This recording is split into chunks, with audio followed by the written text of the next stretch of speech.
John Thune threatens international criminal court with sanctions if charges against Benjamin Netanyahu aren't dropped. Let's listen to this. I thought this was kind of interesting here on Fox News. Let's listen to this here.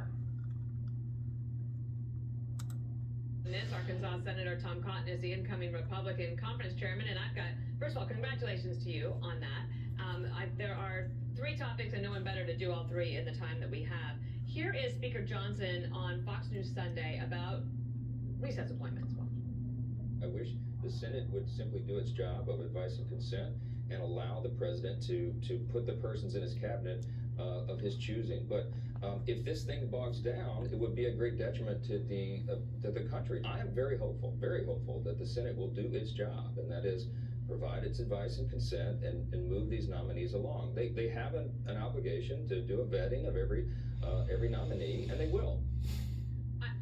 I've been wondering, with the numbers that the Republicans will have in the Senate, why does everyone have to talk about recess appointments when it should be pretty easy to get everybody confirmed?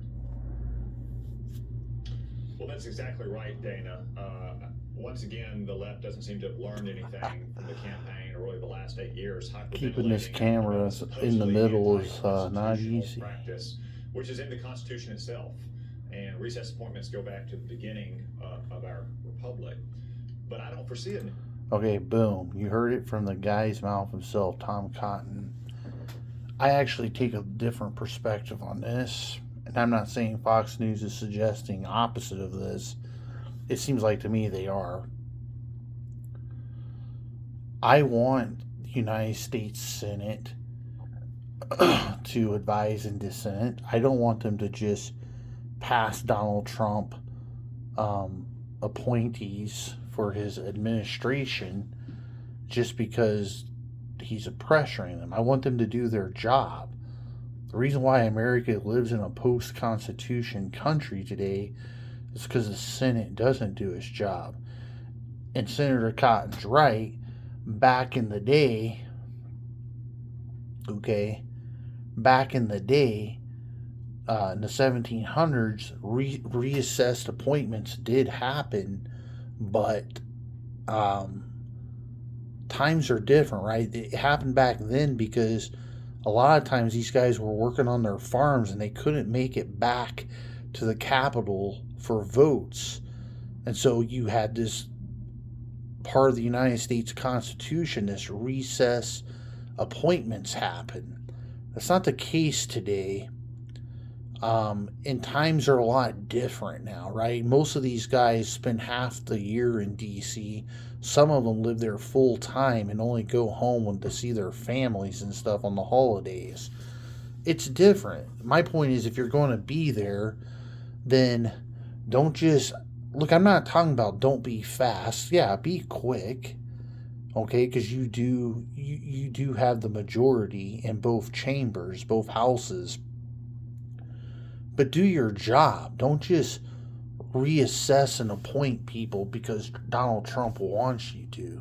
If there's something you don't like about Pete, for example, then say it. And then either confirm or deny him. If there's something you don't like about Jason Gates, which, I hate the guy, don't appoint the guy.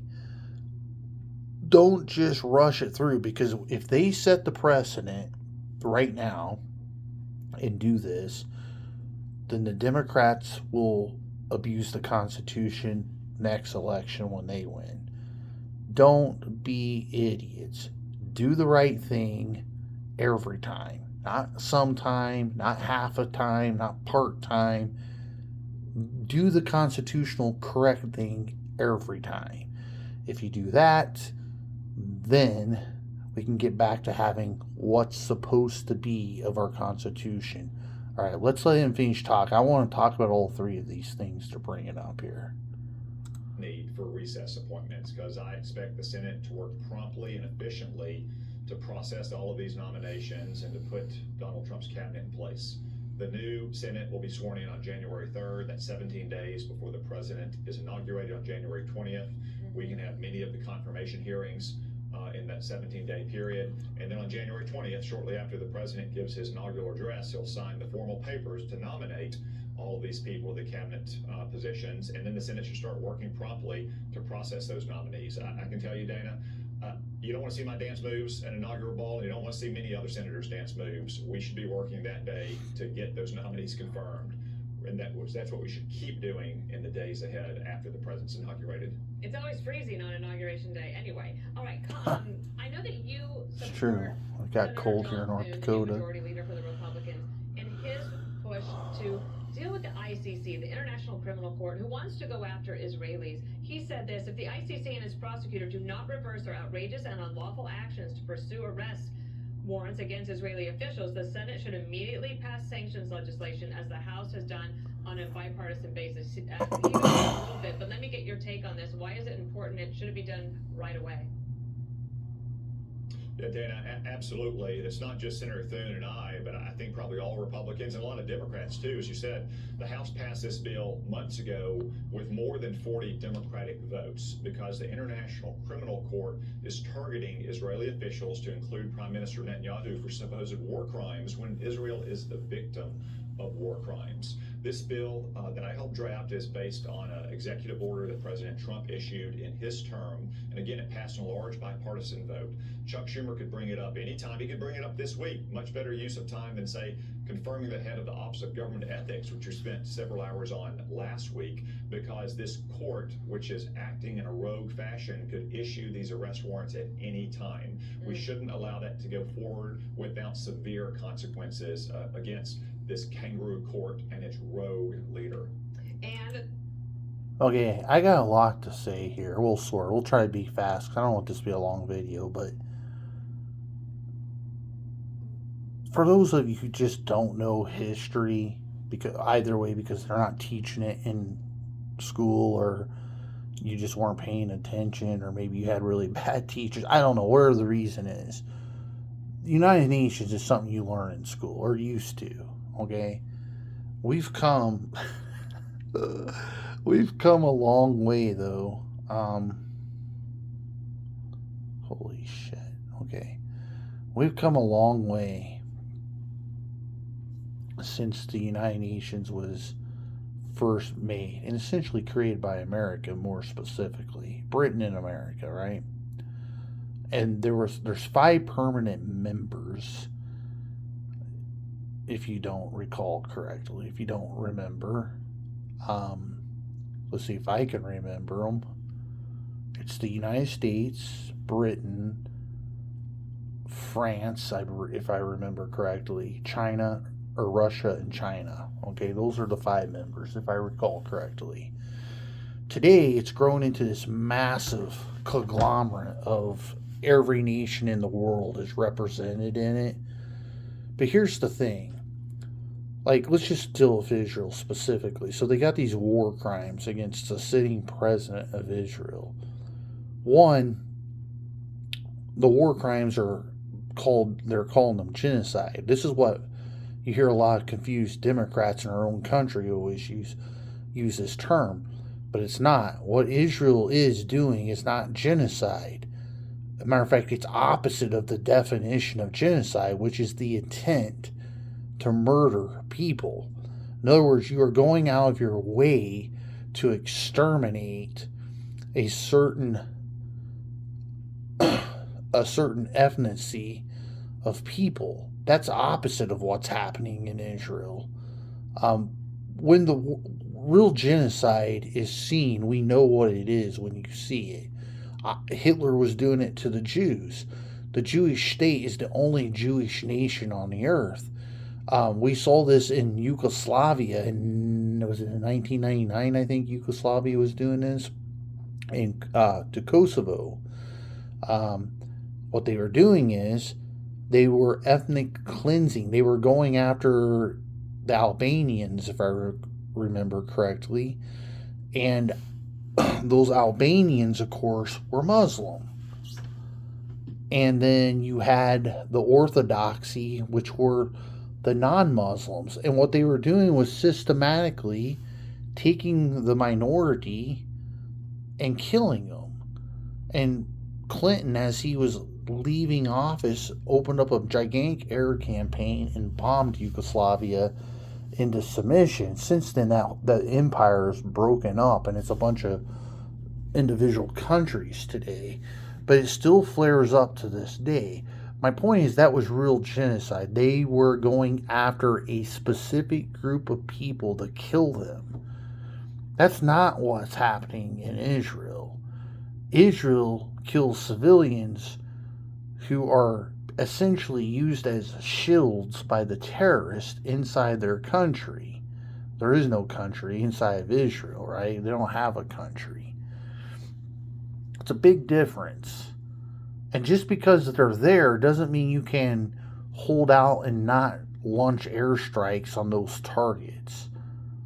Just because they're there, you can't just... They gotta move, is my point. They don't have the choice not to move. Their choice is death. And no army in the world, including the U.S., including China, including Russia, it doesn't matter what military, in this day and age when you have precision weaponry, no country in the world just sends their infantry into a tunnel and gets slaughtered. No one does that. You would lose your soldiers, and you would win, but you would lose too many soldiers, and there's no appetite for that nowadays. It's just way different. Like, people need to wake up. But as far as the controversy at the United Nations, all these people that sit on these panels who make these ridiculous statements that are in charge of these parts of the United Nations are Muslim. They're Muslim. Of course they're going to put genocide criminal charges against the two groups of people they hate, Christians and Jews. Of course they're going to do that. Now, rest of them are useful idiots, like the Western European countries. They're useful idiots. Like I said, there's a reason to worry going ahead in the world. I don't know if it's in our lifetime, but there's a reason why you should be concerned. When you see anti-Semitic behavior from the Democratic Party of America, and I would say this new age of Republicans we're starting to see, they're still relatively young, that are starting to use misguided rhetoric.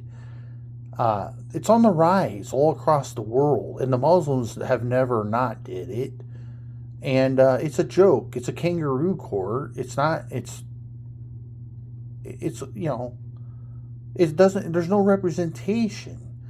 But I just find it weird and troubling that we're in this spot again concerning the Jewish people, where people won't just stand up and call it for what it is. There's too much leftism, liberalism in our country and around the world who just don't know anything. Like, they're just not. It's like they just don't represent the reality. And it's sad. I do have concerns that we might be heading towards a future where genocide, like real Jewish genocide, is taking place again in the future. And it's unfortunate because apart from Germany threatening the world, just outright threatening the world, a big part of World War II was fought over the genocide of the Jewish people. It wasn't just that Hitler threatened free countries around the world, but it was literally genocide. Remember, General Patton himself famously, and I forget what city it was when he came to it, he'd only read stories and heard rumors. He had never actually seen it firsthand. He saw his first German concentration camp, and he saw the first evidence that they were just murdering Jewish people. And he famously went and rounded up the civilians of the town, and he couldn't believe that they had allowed this to take place all these years. And he actually made them all grab shovels, and including the women, and dig graves for the thousands and thousands of Jewish. In other words, he didn't just make his own infantrymen dig graves. He had the townspeople dig the graves and bury the Jewish people. He was shocked, and that says a lot because Patton was old, rugged dude. Matter of fact, when Patton was so old by the time World War II came, that when Patton was in his youth and had started his own military career, the United States military was still using cavalry. There was no such thing as mechanized armor. He was actually like Robert E. Lee riding on horseback when he started his military career. And I can't remember, I think he was chasing Pancho, if I remember right, into the Mexican border, across into Mexico and stuff, chasing them down. And then by the time World War II is, he's on these big iron horses called tanks. But anyway, he had seen a lot in his life, and he was absolutely shocked when he first witnessed it. Okay, let's listen to this last point, which is dealing with America. There's also this. We just did a story with Alexis McAdams at the end of the last hour about Dave McCormick. He's the Republican Senate candidate in Pennsylvania. The race has been called for him. But Bob Casey continues to push forward, and there seems to be some sort of craziness and possible illegal activity. This is the Pennsylvania county official after Democrats rejected a GOP-led challenge. It said, I think we all know that precedent by a court doesn't matter anymore in this country. If I violate this law, it's because I want a court to pay attention. There's nothing more important than counting votes. What is happening in Pennsylvania, and what can the Republicans do to bring this to a successful close for the party? Well, Dana, it's crazy. Once again, Democrats doing exactly what they always accused Donald Trump of doing, defying a court order. He never did that in his first term. Now you have the Pennsylvania Supreme Court ordering county officials not to count certain improper or incomplete ballots, and Democratic officials are simply saying, we're going to disregard the Supreme Court order and we're going to count these ballots. The Department of Justice should investigate. This is interesting to me because I think this Supreme Court order that they're referring to in this video has already been, I believe, 2 weeks ago, the ruling, maybe even 3 weeks ago. It's already been a little while ago, right? And the Democratic Election Commission, okay, they're refusing to throw the ballots out and not count them. And we don't need to watch that anymore. I'm not against them counting the ballots personally, but what I'm talking about, it just wastes time, right? For example, Arizona and Pennsylvania, this election, on the night of the election, had potential fraud take place. And this was one of those states. And the reason why Fox News is talking about the Supreme Court said don't count them or possibly toss certain ones out was because they could not validate the IDs of the people voting on them. This is why you gotta have ID going ahead in America when you vote. They didn't just, okay, like they were also trying to call these people on the phone and say, hey, are you so-and-so, blah, blah, blah. Anyway, there's enough tainted stuff here that it already proves that there was voter fraud taking place in 2024. Was it widespread? I don't know. But in the bigger picture of the aggregate, as Real Clear Politics would say, is there enough outstanding votes out there? Even if they all went to the Democrats, would it even flip the state of Pennsylvania? If it's yes, maybe we should take a closer look at this. But if the answer is no, then you should not, well, first thing, you need to be obeying the state Supreme Court, okay? And once again, bucking the law is a problem. These people, in my opinion, should go to jail. How do you fix problems? You send people who break the law to jail. Because since Black Lives Matter, I don't know if you've noticed this, but in America, breaking the law has become basically the norm today. It's become the norm. I mean, look at all these Black Lives Matter people. They should have been in jail for breaking, not only breaking the law, but actually committing crime. Is it the majority? No. But Are you telling me the thousands of people that were involved in burning buildings, throwing rocks through cars, beating people, walking into restaurants and assaulting people?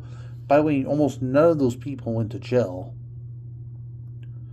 Okay? I'm just saying, lawlessness has become the name of the game today. And it's stoppable. It's stoppable, but no one will do anything. And this, once again, risks tainting. Here's another thing I was going to say about that voting part. If the answer concerning the outcome of the vote is no, which it most certainly is, because let's say if you had 30,000 outstanding votes, right? I'm just using this as, matter of fact, I think that's the exact amount that's talked about here. You know that not all 30,000 of those votes are going to break with the Democrats. So let's say maybe 1 out of every 3 goes to Republican. Or what if these are Republican controlled areas of Pennsylvania? What if it's 2 to every 1 breaks Republican? You see what I'm saying? And there's already, say, I don't know what the raw vote is in Pennsylvania. I don't care anymore. But let's say Donald Trump is already winning by 100,000 votes in Pennsylvania. 30,000 votes doesn't change that election result one way or the other, if you understand what I'm saying. So, anyway, it's all crazy. People need to start listening to the law. As I started this out at the front of the video, I'll end it with the back side of the video, which is part of the reason why America is living in a post-constitutional nation today is because people aren't doing the right thing. And then when they're not doing the right thing, there's no consequences to it anymore. No one's going to jail. No one's paying fines. No disciplinary action is taking place. And if you don't have disciplinary action, lawlessness is always going to happen. Always. You know, give me an example of this. So it's a different example, but you'll kind of understand what I'm saying. We wake up today, what is today? The 18th of November. We wake up today with breaking news that the Biden administration has lifted restrictions on Russia or on Ukraine to use ATACMS in Russia. It's pretty vague, but that's what we woke up to. What does that mean? Does that mean the United States has expressly given consent that Ukraine can use American ATACMS against Moscow? That seems like that would be a stretch, but maybe they did. But my point is, Biden has always had this power. And as he leaves office, he just randomly, after having 3 years, the capability to have done this for 3 years, and he just now is doing it as he's about to leave. It seems very suspicious to me. I'm not a conspiracy guy, but this seems like he's trying to screw with Trump coming in the office. In other words, making it more difficult that Trump can leave Ukraine the way he wants to leave Ukraine. But this, here's another comparison to what I'm talking about. And you can kind of see the comparison here. The other thing, and this came up in the election debate, the other thing that Biden did that was amazing was he undid all those Donald Trump border policies that he had, most of them. And then this year, the year of the election, so let's say 5-6 months ago, he put back in place a good number of Trump's border policy executive orders, which then drove the number of illegal immigrants down again. Once again, Biden always had that power, but in debate, they always blamed it on the Congress. Well, yeah, the Congress is obviously to blame here, but Biden, through executive order, could have always put those Trump policies back in, and he chose to do it only to benefit him during the election. And then Kamala Harris, and by extension, used the same excuses, the same reasoning, but it could have always been done. Matter of fact, they should have never even been undone. Remember, Donald Trump was fighting the Democrats in court back in 2016, his first 4 years, to get everything on the border achieved. The court, he was locked in endless court battles with the Democratic Party. He won most of them and lost some of them. But when he won all these things and fought so hard to get those policies put into place at the Supreme Court level, the highest court of the land, and then with executive order you come back through and just knock them all out, and then during your election year you put them all back in. Yeah. Now, people who are Democrats, we call them idiots in America, who want to make excuses, they won't ever tell you that. They won't ever acknowledge it. Everyone who knows anything knows that. They don't ever acknowledge it. Anyway, it's very suspicious, is my point. Unless you believe Joe Biden is some kind of an enigma, human enigma machine that's just, being Joe, doing, Joe Biden kind of things, no rhyme or reason. He's just sort of floating around doing his own thing. Right? There's a strategy to that. That's my point. By the way, if he was the Joe Biden enigma, that would be an amazing thing. But my point is, it's not much chance of that, right? He did it. Well, some of the stuff he did to sabotage Trump when he takes office, as I say all the time, he's trying to burn the bridge as he leaves office. But some of the stuff concerning the border, he could have always done. Ukraine, he could have told Ukraine 3 years ago, right? Okay, blow the shit out of Russia, right? He and his administration, the army generals specifically around him, Lloyd Austin, Blinken, guys like that, they are the sole reason why Ukraine has not been able to strike Russia until recently. They are the sole reason why Ukraine doesn't have certain types of weapons that might have actually made a difference in the war. Might have even had ended the war by now. In other words, while Russia was doing their best to hit hard, America was arming Ukraine with the bare minimal, hands tied behind their back. I don't know what else to say. You either understand or you don't. That's all I can say. All right, talk to you later. Bye.